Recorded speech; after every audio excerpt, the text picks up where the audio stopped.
Hello, folks, and welcome back to Chris Wyatt Africa here on the Indaba Africa channel, part of the Indaba Broadcasting Network. Well, it's been quite the long day thus far. I think we've done, three broadcasts already with news and events on the election upcoming in South Africa's municipal elections. But hey, let's shift focus right now to a topic that you know is near and dear to my heart for the Rugby Ascendant segment of this program, which will also later be loaded up onto the Rugby Ascendant channel, which stands alone. But hey, none other than USA Rugby legend, Hall of Famer. This guy has got more caps than any Eagle in the history of the United States, despite the fact I think he probably should have got a few more caps. He was cheated at it, but we may or may not talk about that. But none other than Todd Clever, 76 caps to his name, plus 24 appearances as a sevens player, puts him at the triple mark with 100 appearances. Todd, it is a pleasure to have you on. Now, he's at the airport, folks, so he's really gone out of his way to accommodate us. Todd, welcome. How's it going? I appreciate it. Thanks for having me. Yeah. I'm at the airport ready to board my flight. I was at the USA All Blacks game yesterday, so it made me get here on time. So thank you. No, it's my pleasure. Hey, we're going to talk about a number of things, but let's start with that right away. A very kind headline in The Guardian today about the game yesterday, saying it's a win for World Rugby, which I think is one of the big takeaways away from this. We won't spend a lot of time talking about the fact that it seemed like that once they got past the initial line, our defense was like melted butter yesterday, but and the All Blacks exploited it. But you know what? To be fair, the All Blacks do that to everybody. And every time they play the Springboks, I'm like, you cannot let them get past that first line. You've got to take them out right there. Otherwise, they're going to beat you because they'll get in space. But yesterday, a win for World Rugby. And hey, the Eagles got their first tries ever against the All Blacks, 2 of them. Nate Augsburger. Wow, I thought that was going to be called back for obstruction. I thought that Nate Brakeley was going to be called for getting in the way of Sam Whitelock there, but they didn't call it. I was like, hold my breath, because you should have heard me. I'm going to download the audio because I do reaction commentary. My reaction, like just screaming as he was going across to the game. And then, of course, I think Ryan Mattis had a brilliant try in the second half, although I do think that his shorts were in touch. I'll leave it at that. Man, whose side are you on? No, it was great. It was great to have both those. I mean, both those guys are, residents in San Diego, MLR standouts, and having us score tries and the crowd going crazy. And I think it was a win for rugby. I mean, I met so many people. That was the first time experiencing live rugby and introducing them to, the All Blacks and the world's best and the Haka and sort of the potential where the sport can be. I think that's what we need to take away, and that's what we need to focus on. Well, it's interesting because a couple things that stand out for me aside from the game. Now, in the pregame, last week in the press conference, when I spoke to Bryce Campbell and also to well, it wasn't Sam White. It was Sam Kane. Excuse me. I'm sorry. Sam Kane was listed as captain last week. When we had Sam Kane and we had Bryce Campbell on there, I asked Bryce, I said, one of the things that a lot of people aren't familiar with rugby are going to get to see is the haka. And it's before the game, but it is such a big part of the game because it sets the stage, whether it's Tonga or it's Fiji or it's the All Blacks, who of course we know for it. Was it just me? You were there, or was this haka seem more special? It seemed like the All Blacks were really into this haka. You could just see it in their faces. Maybe I'm just imagining that, but it really seemed like a pretty cool haka. Yeah, I mean, I've faced the haka many times, and being in front of it before the challenge, and then yesterday I was on the field level, being there, and I mean, it's always electric, and you saw the passion that the challenge that they laid down, and the crowd loved it. So it was definitely an experience for everybody, the players on both sides of the team, and then all the fans. Well, and after the game, the All Blacks players were chanting USA, USA. That was pretty bizarre and pretty interesting, to say the least. I didn't see that, sorry, but maybe it was after swapping jerseys. It was after the swapping jerseys. Yeah, that was exactly right. That's when it happened. Yeah, it was pretty cool. Okay. Oh, not the best signal there. Are you back? Very cool. Enjoying myself. I'm sorry, I lost you. No, it's all right. That's it. You were saying? No. I was I missed that part of it, but that is one of the great things about rugby is after that 80 minutes is done, you definitely have that respect for the other nation. Well, I have to say that it's not often that I enjoy a game in which the opponent scores 16 tries, But I have to say that despite the fact that more than once I was doing this, I actually enjoyed the game. What about yourself? Was it an interesting environment to see them there at FedEx Field? I mean, it's you're playing against the world's best, so it's always going to be a challenge. But like I said before, I mean, being around the sport and being around that environment with people that are potential sponsors, that are sponsors, that have some skin in the game, that we want to educate as many fans, future fans, corporations to get behind the sport, because the more support that we have, the easier and the faster we'll be able to close that gap. Well, I think that's actually critically important. And in some ways, this was kind of, at least from my perspective, an unofficial launch for the USA's bid to get one of the 3 upcoming Rugby World Cups, one of the women's and 2 of the men's. And so this really is an effort by USA Rugby and by the country to get one of these World Cups here. I think that's a key component going forward. What do you think would happen if we managed to get those? With the women's, the impact I think would be less. No slight on the women, but the number of people who attend that is far smaller. It's not quite the world spectacle, although I've been to the last 2 women's World Cups, not quite the world spectacle the men's is. But what do you think the impact would be if we could actually get the World Cup here in the US, 31 or 35 or something like that? Yeah, I mean, maybe numbers it's smaller, but I think the significance is just as great. So I think that's what we really need to drive for, is sort of that inclusion and diversity of our sport. And I want the Women's World Cup just as bad as I want the Men's World Cup. That's I mean, it's the fastest growing team sport in America, women's rugby. So we need to celebrate that. We need to give them the biggest stage. And then on the back of that, it would just be game changing for boys and girls to have a world stage and the 3rd largest sporting event in the world on our shores, to have us compete against the best in some of those stadiums and have it across the country. It would be amazing. And I mean, obviously look at the stats and the data that happened in Japan for 2019. If we're able to go on par or beat that, World Rugby would definitely be happy, and then the rest would be history, and move aside as sort of we wouldn't be a minnow anymore. Major League Rugby would capitalize on it. Youth would capitalize on it. I think our national team obviously would as well.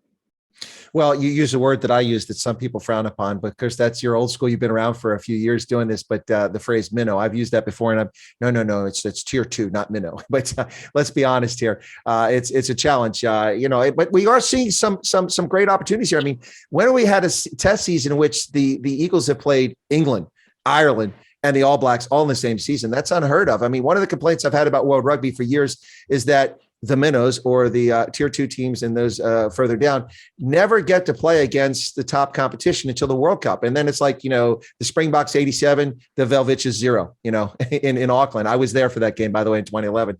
I enjoyed it, but it felt bad for the Namibia fans. It was pretty tough. I mean, so this has been a pretty incredible year, although people may look at the log and go 2 wins against 5 losses. Maybe there's a lot more to be learned here from this test season than just the scoreboard. What are your thoughts on that? Yeah, I mean, whenever I can put on different hats. As a player, you want to play against the best, and you want to play as often as possible, and you want to make sure that there's a calendar set. USA Rugby has its challenges with working with World Rugby and other nations on making sure that we have a calendar.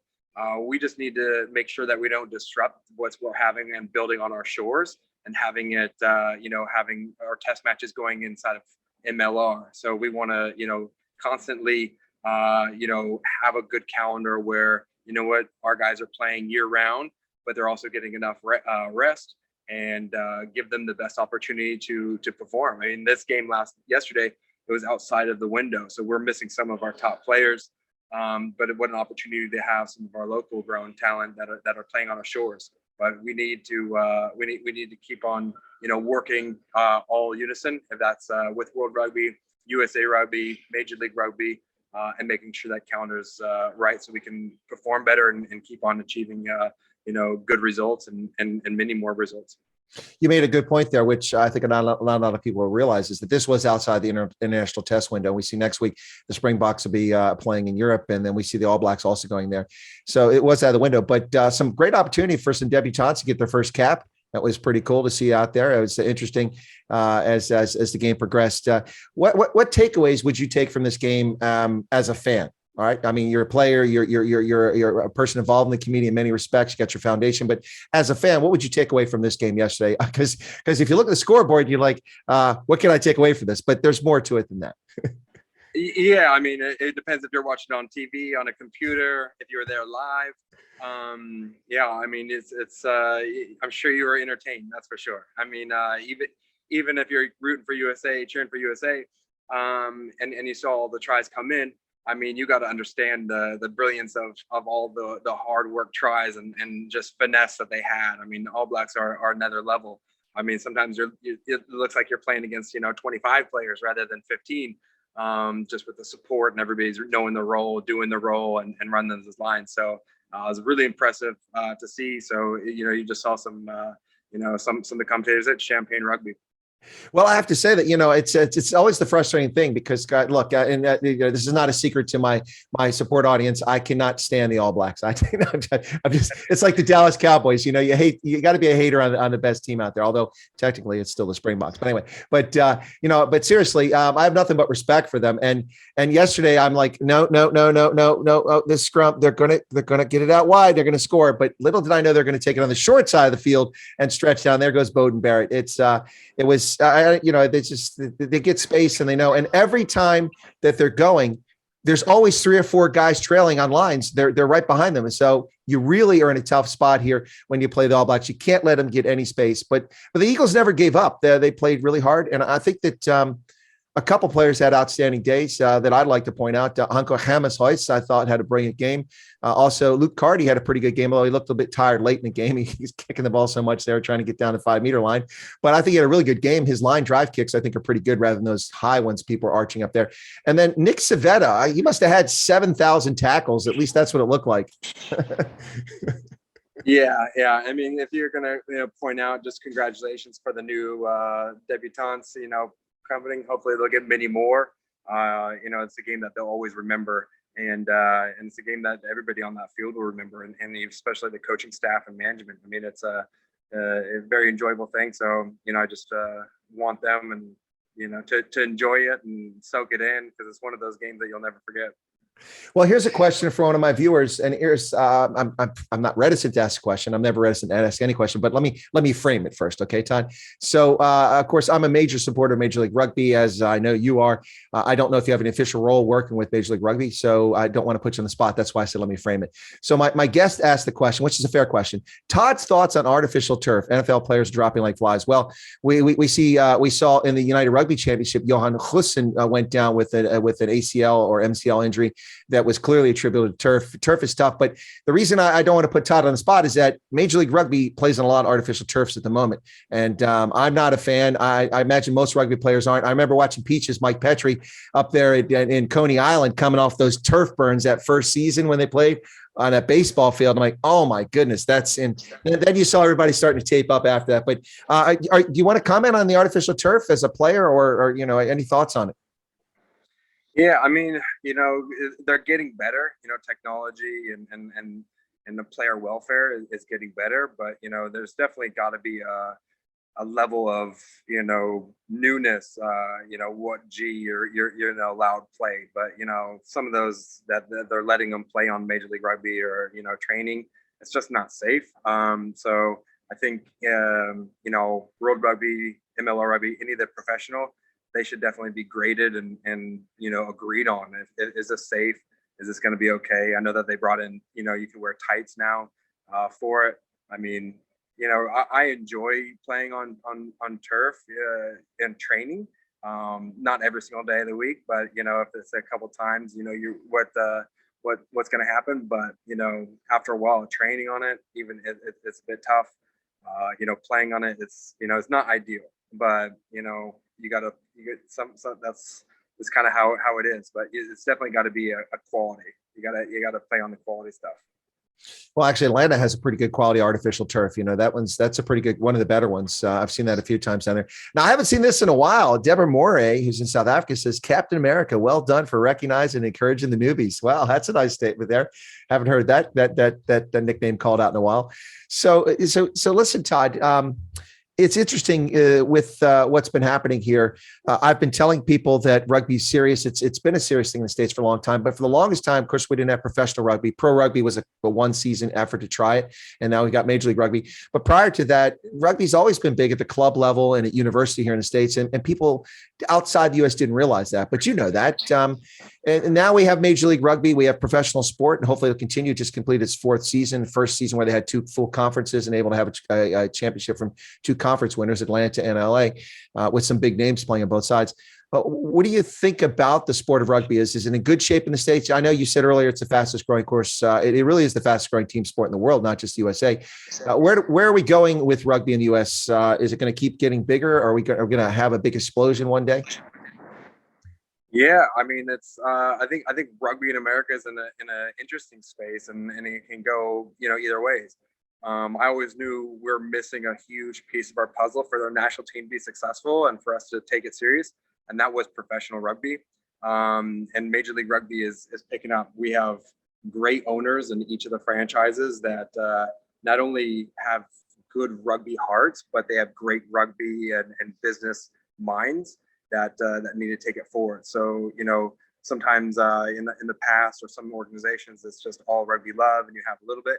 Now that these franchises, and if it's George Kilbrew in the main office, if it's commercial, down in Dallas, and then all working together with all the franchises, I think they need to continue to work on their community, get more boys and girls playing the sport, build that fan base, and it'll trickle down. But that's a major thing is focus on the grassroots and community, and then create a lot of fans. Well, it's interesting to say that, because I've seen that with Old Glory, DC, and also with Rugby ATL, a clear effort to connect with communities, develop youth, and really focus on that. Another thing I noticed with Major League Rugby this year is that they went to great lengths to bring in some really competent, qualified, experienced officiating, to advise that. So Jonathan Kaplan came in this year to help improve the officiating, and some others. And I'm not to criticize previous officiating, but I think there was a clear quality improvement over the level of officiating this season over the past couple of years, and it only looks like it's on an upward trajectory. So you've got this involvement with the community and also improving the quality of the officiating. Any thoughts on both those topics? Yeah, I mean, with rugby, and it's tough. I definitely know that's a huge component of growing it and consistency. More players. We need better facilities. We need coaches coaching coaches, and then refereeing is being one of them. So Kappa has done really great. I've had a lot of conversations, and he's dedicated to North American rugby, on improving that, and hosting clinics and doing these things to grow the depth of it, introducing it, and excelling it. So he's doing great. I mean, I remember being ref by him in South Africa in Super Rugby, and he was always one of the top guys, and it's so great to have him as a resource. Well, actually, that kind of segues right into what I was going to talk about next, and that's that he's no stranger to you, because you played around the world. You played in South Africa. Now, Paulie, who's a firefighter in South Africa and a longtime loyal viewer of this program, said that he had many a cold beer with Todd, Baywatch Grubler, Scap, and Anton van Zyl at the Jolly Roger and Colony Arms during your time with the Lions. Oh man, bringing back good memories. Yeah, good old Jolly Rogers. Jolly Rogers was a great establishment, and it was 47 steps from my front door. And not that you counted the steps. Oh, well, that was my pickup line. No, it's only 47 steps back. So no, it was. I love my time in South Africa. Thanks, Paulie. No, that's brilliant. It's interesting because South Africans, they're connected. They know people. Now that also it gives me a good segue to get to the next part I want to talk about, Todd, is that not only have you played in South Africa in Super Rugby, which almost no Americans can lay claim to that, but you also play for Newcastle, which is pretty impressive, a great club. And you also, if I'm not mistaken, play for Suntory over in Japan. Is that correct? Yeah, it's total of 5 years in Japan. So 2 years with Suntory, won some championships there, and then moved over to NTT Communications. So I had a big stint after South Africa before New Zealand or Newcastle. Well, let me ask you this question, because you and a handful of other players like AJ McGinty and a few others have actually gotten that exposure and played overseas. But was it tough for you coming up as a young rugby player to get someone's attention, to give you a chance to make it overseas? Because now that we have Major League Rugby, I suspect that we're going to see in the future some North Americans getting poached by Curry Cup and by the Mitre, which is no longer the Mitre in New Zealand, maybe, and also maybe even by Premiership and then URC in Europe. I think that's going to be a possibility. But in the past, it was really tough for Americans to get any attention by international clubs. What are your thoughts on it? How did it work out for you? Because not a lot of Americans have that experience overseas. Yeah, I mean, it was definitely tough. I mean, I was always up against it and being the underdog and proving myself to the coaches, prove myself to my teammates, prove myself to the media and the league. So I was never in a comfortable position having a starting position. It was always a grind, and I enjoyed it. You know, I love that challenge. So for future guys deciding if they can stay in MLR, having opportunity overseas, you know, where it could be more financial or it could be, you know, more exciting. And that for me, I just love the culture of rugby and, you know, playing professional and playing overseas, living, you know, in New Zealand, South Africa, Japan, England, and back in the States. I mean, it was my favorite thing to experience different cultures, to meet different backgrounds and eat different foods and just be kind of a rugby nomad while getting paid all right. So I loved it, but it was definitely big challenges. Well, that's it. You know, you talk about the different cultures and traveling around the world. That's one of the cool things about rugby. It really is that kind of sport where it lends itself to that. I had never been to Japan. I've been all over the world, lived all over Africa, all over Europe, and never been to Japan. But of course, I made plans for 2019, and I was there for a month. I wrote 12 stories covering it. I didn't even go as a journalist, although I did that, but I went as a fan. And I had 18 matches, but I lost my Italy and All Blacks match to Typhoon Hagibis because it was canceled. But 17 matches. I always do the pool stage. I don't stay for the knockout because for me, I'd rather listen to it on TV than be there unless it's a championship game. But I really was impressed by Japan. I knew I would be, but I was even more impressed than I thought it would be. What a well-run country where things just work and you can get things done. Now, I felt pretty crowded. Everywhere I went, it was like, man, there's like a lot of people around me. But what was your time like in Japan? Obviously, you must have enjoyed it. You spent 5 years there. Yeah, I mean, it was brilliant. I mean, so playing Super Rugby, finishing up a season, and I had a 3-year extension in South Africa, you know, offer.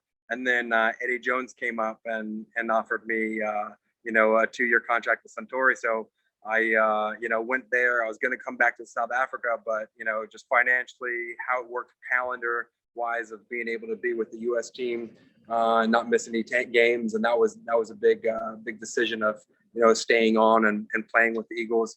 But the country, the people, the food, I mean, timely matter. I mean, I grew a lot as a man there and making sure that, you know, the precision of timely matter, of working hard for it. I took a lot of pages out of their book, you know, for that success that's helping me business wise now, helping me through my foundation. And ultimately, you know, hopefully being a husband and father of giving back in all calendars. So a lot of credit to the Japanese way. Well, so that was quite a maturation process for you as a man. What was that? Sorry? I said it was quite a maturation process for you as a man, your time in Japan.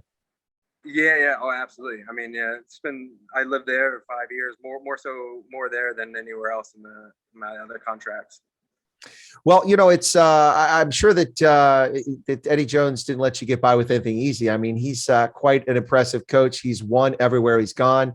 You know, when you weren't with the Eagles in 2015, but I was at that final game when the Eagles played against Japan. And at that game, Eddie Jones had just been hired by Western Province to coach the Stormers in Western Province. And I'm a huge Province fan. Sorry, Lions fans. I'm a Province fan. But anyway, so when I was sitting in the middle of the pitch, just below the booths. And as Eddie Jones came up to go to the booth, he walked by and said, Eddie, hey, thanks a lot, man. I appreciate you signing Western Province. I'm so excited. Of course, I think he probably already knew that he had the offer from England and he was going to back out of the Western Province. So, but he didn't let that out, obviously. So, yeah, so that I saw him there at that game. And then a couple of days later, I found out that England hired him. Like, well, hey, I feel for Stuart Lancaster. He's a quality coach, but England probably need to go a different direction after the results 2015. And look where they went, man. They've been gangbusters. Eddie Jones just is a winner everywhere he goes. Yeah, I mean, he definitely stirs up the pot, and he expects the best out of everybody. If that's the water boy, the players, his assistant coaches, management. So he expects a lot, and spending a couple of years with them, knowing, winning a few championships with them, trophies. He's definitely a class act, and still very close with them, and in contact with them now. So it's he's a amazing coach and a great guy. Well, listen, I think he might have some challenges, getting the most out of every water boy. I think Rossi Erasmus would have his own views as a water boy. Yeah, he's not everybody's cup of tea, but that's what makes him Eddie. No, I'm making a joke about the British and Irish Lions series where Rossi Erasmus went out there as a water boy. Right, exactly. Yeah. Hey, let's shift gears a little bit real quick, Todd, because I want to give you an opportunity to talk about your foundation.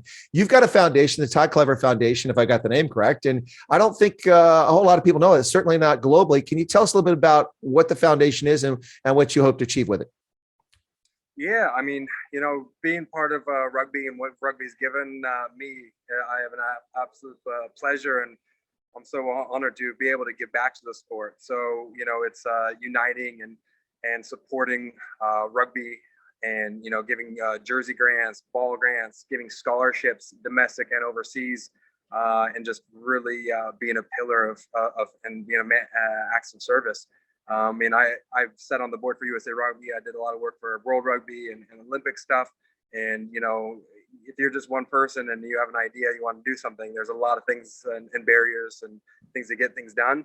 But so if I wanted to create my own thing, have a small board and make a bigger impact on the smaller things. So like I said before, really focus on inclusion and diversity, really getting in our inner cities across America, getting a lot of balls out there, working with schools, and making rugby, achievable, and open up the doors and to see the world. So I just have a huge passion for it, and it's been received with open arms, and with Major League Rugby, with USA Rugby, and that. So it's a great pleasure to do this. Oh, that's awesome. There's a couple of the ones that have been around a bit that are maybe better known by some folks out there. And that's like girls rugby and play rugby, both of which try to expand access to the game. And frankly, I'm all for that. I think it's a great idea. Honestly, I wish in rural Appalachia there had been rugby when I was a kid. When I went to Ohio University as a freshman, one of the upperclassmen said to me on a Friday, he said, "You come into the game tonight?" And I'm like, games tomorrow. He goes, "They're not football." I'm like, "What are you talking about? Rugby?" Man, I'm from Appalachia. We're just happy with paved roads and electricity. That's kind of new to us, but and that's not much of a stretch, by the way, Todd. And so he's like, "No, come on down. You have a great time." And so I went down there. It was played on the band fields down by the river, which they put these huge banks up because it used to flood all the time. Anyway, so we're playing. It's just where the band practices. It was marked for football, and there are no bleachers. We're standing in touch, and I didn't know what touch was at the time. I thought it was something entirely different. But anyway, standing in touch, and I'm watching the game go back and forth. And this is 1982. It was a long time ago. Anyway, so Australian rules football was something Americans just recently been introduced to because ESPN. And so I'm like, it's not Australian rules football. It's certainly not soccer. It's not football. But you know what? This is pretty cool. And I think one team won 63 to 0 or something like that. But when the game was over, everybody had a beer. They kind of, they didn't know what a braai was, but basically had a braai barbecue, and they all got along. There was no animosity. I'm like, this is a cool game. And that's kind of when I fell in love with rugby. And I'll tell you, Todd, I've never introduced anybody on the planet to the sport of rugby who didn't love the game. Not just like it, love it. Everyone you introduce to the game loves rugby. It's such a brilliant game. Yeah, I mean, it is just the remarkable, exceptional values that the sport has, and it doesn't limit it through the field. It carries through the fans, it carries through the business of it. So, I mean, it is so great to introduce it. And just like yesterday, I was talking about it, being with people that never experienced rugby before, they're going to be fans for life, and they're going to be, checking out. Same with corporations of, seeing the teams, how they were afterwards. You don't get that in any other American sport, of that camaraderie of being together and, sharing a cold drink afterwards and shaking hands, swapping jerseys. It is really special. Well, it's interesting because in 2011, and I don't recall if I saw you or not, if you were there that night. I think you might not, but I don't think you were there because they were holding you back. But in 2011, because you were in 2011, you played in the 2011 Rugby World Cup. But I was in New Zealand, and I went to Wellington. And I was at Wellington. I was there for the Eagles versus Australia. I saw that game. Yep. And then I stayed for Scotland, Argentina, which for me was disappointing. I expected Scotland to win, but Argentina did well. And then at that game, I ran into a couple who's from Australia. They're both in the Australian Air Force, and we got to chatting. I was in the Army, so we had some common ground. And, we scored pretty early in that game, but then it was downhill after that for the Eagles game. But anyway, so we had a good time, and it's a long walk back from the stadium. We walked back downtown. I was staying at the Moray Hotel, which is where the Argentine team was. And this guy was telling me, he said, "Oh, I know the captain of the team." And I'm thinking, "You're from Australia. How do you know the American captain?" Well, because it was Tim Uys or what his name is, something like that. Uys. Yeah, he was the captain that night. Yeah, he captained that game, that Australian game. Right, but I guess one of his parents is Australian or something like that. Anyway, or he lived in Australia or something. I don't know the story, but anyway, the guy claimed he knew the captain. I'm like, I think Todd Clever's the captain. You know, Todd Clever. I didn't ask that. So we walked back town, and then I think he's just a BS or he's just feeding me a line of crap, right? So we go to an Irish pub. We're having a good time there. We're having a blast at the Irish pub. Oh, your camera disappeared on us. There it is. So we're having a good time at the Irish pub, and he's like, "Hey, listen, you want to meet the team?" I'm like, "Yeah, I'd love to meet the team." You know the team. Well, I'd love to meet the team. Anyway, so the captain. So it seems like it's just nonsense. He's like texting, "Oh no, they're busy right now. They're not back to the hotel yet." And so we have several beers and pints, at the hotel, and it's only a few hundred meters from my hotel, so I can stumble back. And then I'm like, "Okay, it's been great meeting this couple, but you guys have a good time." And as we walk out of the pub, he's like, "Oh no, they're there. They're back at the hotel. They're downstairs. You want to go?" I'm like, "Yeah, okay. What have I got to lose?" So we walk to the hotel, which is a bit further than my hotel, and we walk in, and the Eagles are there. I got to meet all these Eagles. Got a picture of a whole bunch of Eagles that night. It was really cool. And I don't know if it's that game or the next game after, but they held you out of the game because they thought we had a real good chance of defeating Italy in was it Hamilton? Not Hamilton. Nelson, I think. Nelson, not Hamilton. Nelson, I'm sorry. Yeah, Nelson. Yeah, in Nelson. Yeah, on the South Island. And so I went to that game, and we didn't win. But I think is that the sequence? You didn't play that the game before that. Yeah, they rested a few of us because they wanted us. It was only a 3-day turnaround. Yeah. And that's the kind of hard thing with World Cups. You kind of don't get, the top seeds get the best matches, most rested, but we had that, so they wanted to keep a few of us fresh, and because if we won 2 games, then we automatically qualify for the World Cup the following one. So that's still our goal to do. Well, you guys, I think, beat Russia in that World Cup, and then you were trying to get that chance to beat Italy in Nelson. Yeah, it was a great evening. I really enjoyed my flight down to Nelson, and I had a good time. But I thought I had really good seats. I bought some good seats, and I was about 2 rows up on the pitch. It turns out my seats weren't that great because some guy wearing a security jacket was obstructing my view the whole damn game. That's it. Yeah, no, he's standing right there to feel like, could you just move? I'm trying to get some photos here for this experience. But so what was it like for you, the chance to play in Rugby World Cup? Was that kind of a lifelong dream or what? Yeah, I mean, being part of 3 World Cups, 2003 when I was 20 years old, and yeah. Basically being holding bags and living it and learning a lot. And then 2007, that really made my mark and was a starter then, and that changed my life because it gave me the opportunity to play Super Rugby and make a name for myself. And then 2011, captaining the team to New Zealand, and I already spent a couple of years there, so it was really great to go back home, my second home then, and see my old teammates and friends and coaches and really be part of a Rugby World Cup in New Zealand. That was like no other. So it was a huge honor to play in each of those and obviously the captain. Well, I have to say, we're talking about Rugby World Cups, and you mentioned the Women's World Cup. We both did earlier. And I've been to every World Cup since 2011. New Zealand 2011, England 2015, New Zealand in 2011, Paris in 2014 for the women, 15 England for the men, 17 in Ireland for the women, 18 for the sevens, and then 19 in Japan.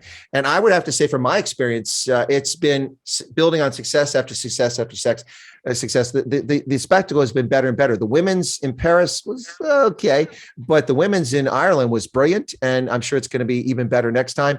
The men's was great. I mean, the best part about 2011 for me, having traveled, were the volunteers. All the people with the teal jackets on, they were brilliant. The Kiwis who help people find things, telling about local stuff, they were unbelievable. I wanted one of those teal jackets. I couldn't get one because they only gave them to volunteers. They weren't for sale, but those people were fantastic. In England was fantastic because the spectacle, all the media, the massive crowds. I was at the largest attended ever Rugby World Cup game, not the largest ever rugby attending game, but that was Romania versus Ireland. That was unbelievable. Really enjoyed 82,000 plus fans there. And then in Japan, Japan, they just brought it. Everything was brilliant about Japan. And so it's a real challenge for the next World Cup in France. They're going to really have to step up. They'll do a great job. I mean, they took a chance on Japan and look how much it paid off, because they announced it both the time. They're like, oh, we'll see how it goes with Japan, because we know we'll make so much money in France, and it'll be a success. And that was great in 2007. So it will be great. I'm definitely will be there, and the French will do it great, and then hopefully we can lock down. I know Australia wants it. I don't know if for that 27 we bid for it, but I'm really hoping that we get a couple of those, one women and one men's. Well, in fact, speaking of the women's is supposed to be going right now, but because of the pandemic, it's been delayed for a year in New Zealand. Otherwise, I would probably be in New Zealand right now covering that. But that should be quite the spectacle too. A lot of folks outside the U.S. don't know that our women's Eagles, they're tough. They're up there. They just missed finishing on the podium there in the last World Cup. They lost to France and finished fourth. Quite impressive. A lot of talent there. Yeah, our women are amazing. And I know it's even closing the gap with that. And the sevens, being full time Olympic team. So yeah, hopefully we can continue and have both teams on the podium. Well, Hank Adrianse is just Todd. I realize that you're standing in the hallway there. Are you inside the gate, or you're still waiting to check in? No. I'm checked in. I'm just. Are you through? Not to disclose in a secret, undisclosed location, but are you through security already? I don't want to make you miss your flight. Security. Okay. Security. I see them lining up to board pretty soon. Okay, so we're going to cut it here a little bit short, because I don't want you to miss your flight, and then I'll never get you back on the program. But Hank Adrianse, who's in South Africa, says, Chris, as you know, Todd was my favorite USA player of all time. Great sevens player, he has to say. And we haven't really talked about that. I want to ask you before you go a couple things. Sevens. I mean, look, when I came back from Ethiopia a few years ago to work at the Army War College, I was 50 at the time, and it wasn't that long ago. But I contacted a local rugby club because I wanted to help them, raise money, or maybe be an assistant coach, or do something to help them out. And they were like thrilled to have me. And I told them I came in from Africa, and I've been involved in rugby there, and they're like, would you play on our sevens team? I'm like, I'm 50. Are you high? I mean, come on, man. At 35, I'd still consider, pick up the sevens, but it's a track meet. I mean, that's a young man's game, to say the least. Did you enjoy your sevens time? You've got 24 appearances for USA. It must have been really exciting for you. Yeah. I mean, I love being in the sevens, especially the 15s. Whenever we had a different kind of coaching, a different kind of culture within the team. It was a really big, change of pace, with 15's team. Then I felt that it was very cliquey, and there was, and I didn't really fit in. I was kind of a misfit, outlander sort of kind of character with long hair, and everybody else is either, sort of military background or cow background or professional. It was me, a young guy. And then when I went to the sevens, it was only, 12 guys that toured. We all fit in a 15 passenger van. We all listened to the same music. We all did everything else. So it was completely opposite. And I really, enjoyed it. And then that was my whole thing, is like, when I go back to the 15s and when I kind of got that leadership role, it's like, we got to clear this culture, and we got to make sure that there isn't any cliques. We don't want to have, the Pacific Islanders be together. We don't want to have the professionals be together. We don't want to have, all the same things. So that was a big challenge, being a leader there, of really focusing on, like, all right, what is our goal? What is our mission statement? What's our vision on this? So, to break that down.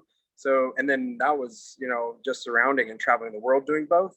But then on the field, I really, focused bringing my 15s game into the sevens, bring that physicality, that go forward. And then with 15s, I brought in my sevens game of, the space and running lines and really being, having that. So it really shaped me as a player to be, to play both. And, for a few years, I was, anytime that the USA called, if it was sevens or 15s or, camps, I was just, yes, I want to be part of it. It was just all about, wearing that USA jersey and representing our country. So, fortunate to play so many times for both sevens and 15s. Well, last few questions here in a moment, but sevens physicality, Danny Barrett, Werner Koch, boy, those guys bring it. There's some tough hitters there. So last couple of questions, did you overlap and and play with Dolan Stanford in sevens, or was that? Yeah. Good luck, Danny. Yeah, he was great. I mean, he was kind of the team clown, and we always knew he was going to be a commentator, and he's just world class. He's a hilarious guy. He just makes up those nicknames off the cuff. I just keep coming. Okay, so last two questions really quick, then we'll let you get down your flight there. First one is favorite memory from playing sevens. You got a favorite moment or memory from your sevens career? I think whenever they had the tournament in Wellington at the Cake Tin, the crowd was insane. So the Fun Fleece there, and after the tournament, joining the crowd and really enjoying it because that stadium's just perfect. It's just walkable, and the whole thing. Either that or playing in the World Cup in Dubai for the sevens. My debut tournament in Hong Kong, which was so amazing, and get my first sevens game against New Zealand. So I mean, there's so many good ones, but I mean, my favorite tournament I think probably would have been at the Cake Tin in Wellington. That's awesome. Wellington's a brilliant town. I absolutely love my time there. I spent almost a week there when I was in New Zealand for that World Cup. So the favorite, now I'll say Eagles, and because it might be the same, might be different. Favorite Eagles memory, or if it's the same, or favorite also rugby union 15s playing, because you played so many places. So if it's two different memories, that's great. But if it's the same one because it's Eagles, that's fine. But just which is it? I mean, the thing is, there's so many great memories on the field and traveling the world from sevens, like I mentioned. But 15s probably, my first start at a World Cup in 2007. We played against England. And massive stadium, and just how there's 90%, 95% English fans compared to it. So that was really memorable. Playing against South Africa in 2007 as well, and scoring the try the tournament and try the year. That was exciting to be part of that phase of play. And then probably my last game as well, being in my hometown.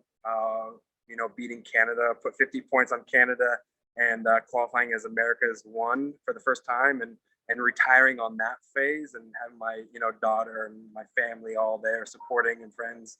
So that was a good way. And a lot of people, my parents were probably the first ones to be like, don't retire, play a couple more years for the next World Cup. But I knew in my heart and my soul is like, it's time to pass the torch, and to be from a player to a captain to a fan. So how I can do that to support the team in any way was a good way to bow out. Well, that's awesome. Thanks so much. Those qualifiers where the Eagles got that number one qualifier for the first time, which now we've relinquished it to Uruguay, unfortunately, but we could still get in against the Condors next spring. But I was in Hamilton for that game, which I thought the Eagles were going to take. I had, once again, a good position. I thought I didn't have a good position. I was at the end of the field, but it turns out most of the game was played right in front of me. And it wound up being 28-28 tie, as I recall, in Hamilton. Then you guys went out there to California and sealed it and got that number one bid, which was pretty exciting. It was a good way to go out, Todd, from that career as an Eagle. Listen, I really appreciate you coming in the program. It's a pleasure to have you on. You're a great spokesman for rugby. When I think of rugby in South Africa, and they've got a great spokesman, of course, in Brian Habana. I think for USA Rugby, you're a great spokesperson. Whether you're hired in that capacity or not, you're a great advocate for the game, an accomplished player, and I'm sure you'll be accomplished in all the things you do supporting the game after this. Thank you so much for coming on the program, and you're invited back on anytime. I'd love to have you back on the program, and we could talk about some other things. But thank you so much, and I want to wish you a safe flight. With that, any last comments you'd like to share with the audience? Because I do have an international audience from around the world. Many of them know rugby, but a lot of folks in the States unfamiliar with it. Honestly, a number of my viewers only watch my rugby broadcasts because they like to hear from me, and so they're learning about the game. So anything that you'd like to leave our audience with, Todd, before you get on your flight? No. I mean, it's just thanks for having me, Chris. I really appreciate it. And, I really was great connecting with you in Atlanta face to face. And I'm glad to be here. And I definitely want to join in. Next time I won't be on the move. I'll be in my own home office and, not hold my phone. So hopefully the coverage was okay. But thanks again so much for having me. No, the coverage is fine. And I was going to lay that comment out there, let people know that Todd is holding, I don't even know if he has a selfie stick. He's holding up his phone. So it just shows you this oak is still fit because he's not, his arm isn't getting tired holding the phone up. That's why I realized that when I saw the little barriers over there, when the camera slid over, I'm like, he's actually standing there holding the phone. So that's the other reason why I want to get him on the flight. So you don't walking around with a crippled arm the rest of the day. All right. Exactly. Todd Clever, thank you very much. As they say in parts of South Africa, Ke alaba. Bye, donkey. Bye, donkey. All right, folks, we'll get him out of there. That's Todd Clever. Let him get on his flight. Brilliant. Really appreciate it. Todd, I'll put you in the waiting room. You can drop off when you're ready. All right, folks, that's Todd Clever, USA rugby legend, 76 caps, all-time leading caps for the Eagles and 24 appearances on the 7 squad. And as you heard, he played with Dolan Stanford, one of our favorite folks here on the program. Thank you so much, Todd, for joining us, and have a safe flight back home. And, he was here in DC for the Eagles and All Blacks game. It was pretty cool. Debbie says, oh my God, that's so true. He's done his weight training with cell phone. Bless him. That's right. Yeah, that just shows you what a generous person. It's kind of like, I'm not trying to compare myself, but it's like myself. I give interviews to people as long as they're reasonable people, anytime, anywhere, and I'll go to great lengths to make sure I can provide for them. And I've done that myself. Held my phone up, and I know it gets quite tiring after a while to hold that phone up. So thank you so much for that, Todd Clever, for joining us. It was a brilliant conversation. I really enjoyed it. Once again, the Indaba Conversation with Chris. This was the Rugby Ascendant segment.